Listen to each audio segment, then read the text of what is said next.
మీ పరిస్థితి ఏంటమ్మా? నిజంగానే మరి మీరు కూడా మహిళలు ఈరోజు రోడ్డు మీదకి వచ్చారు, బాధపడతా ఉన్నారు. పిల్లలు చాలా ప్రాబ్లమ్స్ ఉన్నాయి. 5-6 నెలల నుంచి ఉద్యోగాలకు జీతాలు రావట్లేదు. ఎలా ఎలా ఎలా ఫీల్ అవుతారు? అసలు అవుట్ సోర్సింగ్ ఉద్యోగి లేకపోతే గవర్నమెంట్ నడవదు. ఏ ఆఫీస్ కానీ ఏ గవర్నమెంట్ కార్యాలయం కానీ ముందు నడిచే ఓపెన్ చేయడానికి ముందు అవుట్ సోర్సింగ్ ఉద్యోగి వెళ్ళి తాళం తీసి క్లీన్ చేస్తేనే అధికారులు పనిచేస్తారు, వాళ్ళ సీట్లలో కూర్చొని పనిచేస్తారు. కానీ ఇప్పుడు అటువంటి అవుట్ సోర్సింగ్ ఉద్యోగికి ఎలాంటి ఉద్యోగ భద్రత లేకుండా పోయింది. మహిళలు అంటే ఇంకా హీనంగా ఉంది మహిళల పరిస్థితి. ఒక్కొక్క ప్రభుత్వ కార్యాలయంలో 6-7 పనిచేసే పనిని నువ్వు 2 అవుట్ సోర్సింగ్ ఉద్యోగుల ద్వారా చేపిస్తున్నారు. ఇది ఎంతవరకు కరెక్ట్, ఎంతవరకు న్యాయం? ఏమన్నా అడిగితే పై ఆఫీసర్లకు రాస్తాము, మీ దిక్కున్న చోట చెప్పుకోండి, తీసేస్తాము, ఇట్లా అంటారు సార్. ఇట్లా అని బెదిరిస్తారు. బెదిరించుకుంటా వాళ్ళు పని చేయించుకుంటారు. ఈ గవర్నమెంట్ ఏమో ఏం చేయలేకుండా మాకు నెలల తరబడి జీతాలు ఇవ్వకుండా కాలయాపన చేస్తుంది. IFMS పోర్టల్ డాటా అప్లోడ్ చేస్తున్నామని అప్లోడ్ చేయండి సార్, మేము అద్దన్నట్లే ఏదో ఒక ప్రాసెస్ చేస్తున్నాం అంటున్నారు, చేయండి. కానీ మాకు 5 నెలలుగా జీతాలు లేకుండా ఎలా గడుస్తారు?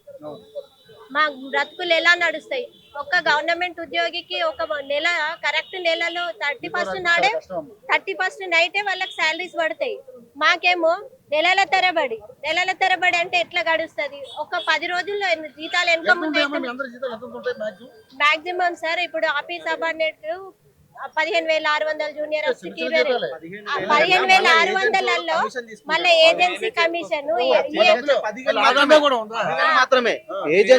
ఈ ఏజెన్సీ దోపిడీ ఎట్లా ఉన్నదంటే, వాళ్ళు వచ్చిన జీతంలో వాళ్ళు 3% కమిషన్ పోను, వాడు రెగ్యులర్ గా కట్టకపోగా దానికి వేసిన ఫైన్ కూడా మా దగ్గర వసూలు చేస్తాడు. మాట్లాడాడు అసలు ఆయన ఎందుకు మాట్లాడతారు సార్? వాళ్ళ కమిషన్ వస్తుంది, గవర్నమెంట్ కు లక్షల కమిషన్ పోతుంది. తక్కువ జీతంకి ఎక్కువ మంది పని చేస్తున్నారు ఇక్కడ. కానీ పని చేసిన వాళ్ళ పనిని గుర్తించుకోకుండా హైకోర్టు ఇచ్చిన జీవో నంబర్ 17 ప్రకారం సమాన పనికి సమాన వేతనం ఇవ్వాలి, కానీ గవర్నమెంట్ ఇవ్వట్లేదు. అట్లీస్ట్ మాకున్న వేతనం 15,600, ఆ 15,600 అన్ని ఇవ్వండి అంటున్నారు. మనలో కూడా కోతలు పెట్టి ఆఫీస్ సబార్డినేట్ కి 13,600 అట్లా ఇస్తారు సార్. ఇప్పుడు 2,000 దీంట్లో వచ్చేసి మాకు జనరల్ గా వచ్చేసి 15,000 మా శాలరీ సార్. మేము ఏమేంటే ఏజెన్సీ వ్యవస్థను ఎత్తివేయాలి, కార్పొరేషన్ ఏర్పాటు చేయాలి. ఏజెన్సీ వ్యవస్థను ఎత్తివేయడం వల్ల మా గొంతెమ్మ కొరకలు కాదు, గవర్నమెంట్ మీద కూడా బడ్జెట్ పడే విధానం కూడా లేదు సార్. గవర్నమెంట్ మీద బడ్జెట్ పడకుండా ఏజెన్సీ వ్యవస్థను ఎత్తితే మాకు సుమారు ఒక 4,000 నుంచి 4,500 వరకు కలిసి వస్తుంది సార్. అదే మేము అడుగుతున్నాం. మాకు సుప్రీంకోర్టు ఆదేశానుసారంగా సమాన పనికి సమాన వేతనం ఇవ్వాలి. ఇప్పుడు రెగ్యులర్ ఎంప్లాయ్ చేసేది అదే డ్యూటీ, మేము అదే డ్యూటీ, వాళ్ళ టైమింగ్స్ అదే, మా టైమింగ్స్ అదే. ఒక విధానంలో చెప్తే వాళ్ళకంటే మేము ఎక్కువ పని చేస్తాం. మా మీద ఏంటంటే మా పై స్థాయి ఆఫీసర్లు 3 ఉన్నారంటే వాళ్ళు 3 కూడా మా మీద పెత్తనం చెలాయించినా కూడా వాళ్ళకంటే మేము ఎక్కువ పని చేస్తున్నాం. సమాన పనికి సమాన వేతనం ఇవ్వకపోగా సక్రమైన వేతనం ఇవ్వమని చెప్పని అడుగుతున్నాం. సక్రమైన వేతనం అంటే సరిగా వాళ్ళకి 1వ తారీఖు పడుతున్నాయి, మాకు 7వ తారీఖు లోపు వేయండి.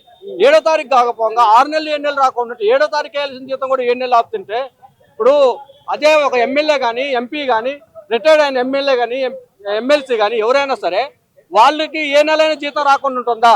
వాళ్ళకి ఒక్క రోజైనా జీతం ఆగుతుందా? ప్రతి నెల జీతం రోజువారికి లెక్క కట్టి తీసుకుంటున్నారు.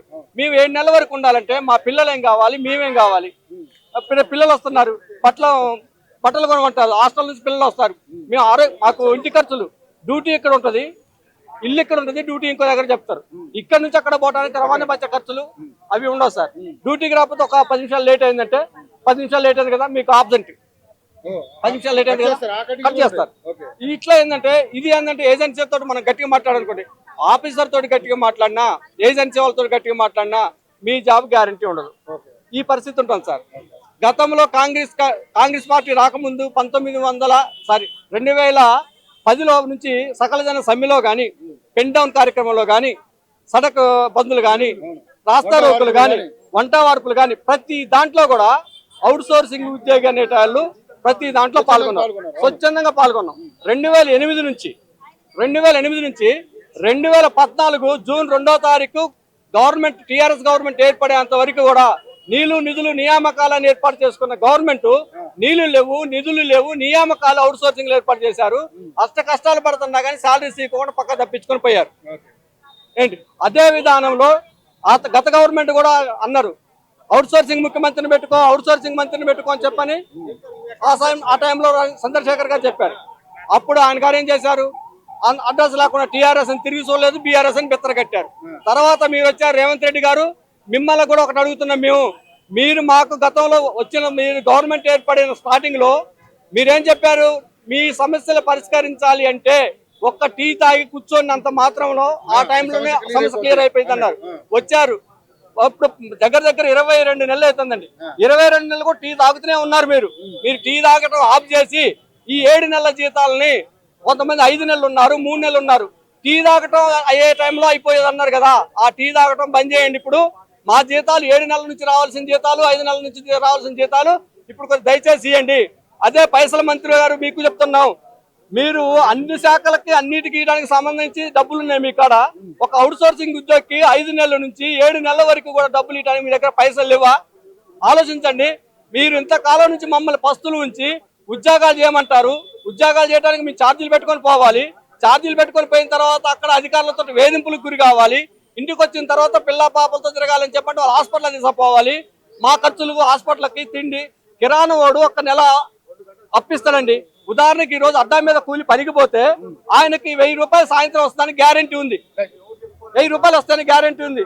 అందులో నుంచి ఆయన 500 రూపాయలు తన ఇంటికి వాడుకోగా 500 రూపాయలు పలానా తారీఖు నేను కిరాణా ఆయనకి నీకు ఇస్తా అని చెప్తాను.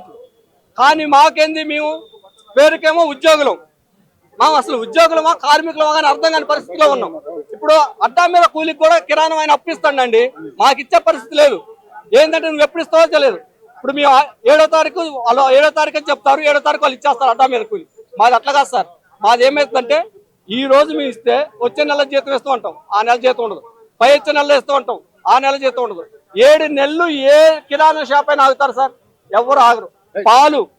పాలు, కరెంటు బిల్లు, రెంట్, అన్ని సమస్యలు ఉన్నాయి. కానీ ఇప్పుడు నెక్స్ట్ మరి ఇప్పుడు ప్రభుత్వం దిగి రాకపోతే ఏంటి మీ మోటివ్ ఏంటి?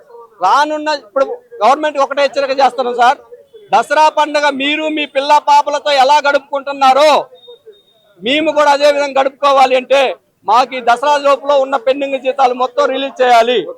తర్వాత రానున్న జూబ్లీల సెలక్షన్ లో ఇదే జరగకపోతే రానున్న జూబ్లీ సెలక్షన్ లో మా తడాక్ అవుట్ సోర్సింగ్ ఉద్యోగి తడాకేందో ఇంటికి వాళ్ళ కాళ్ళు చేతులు పట్టుకున్న ఏదో ఒక రకంగా ఒక ఎంప్లాయీని ప్రతి ఒక్క ఎంప్లాయీ పోయి వాళ్ళ దగ్గర పోయి మాట్లాడటానికి మేము సిద్ధంగా ఉన్నాం సార్. రానున్న ఎలక్షన్ లో మీకు ఇది ఖచ్చితంగా ఒక రిమార్క్ లాగా మీకు కనిపించే అవకాశం ఉంటుంది.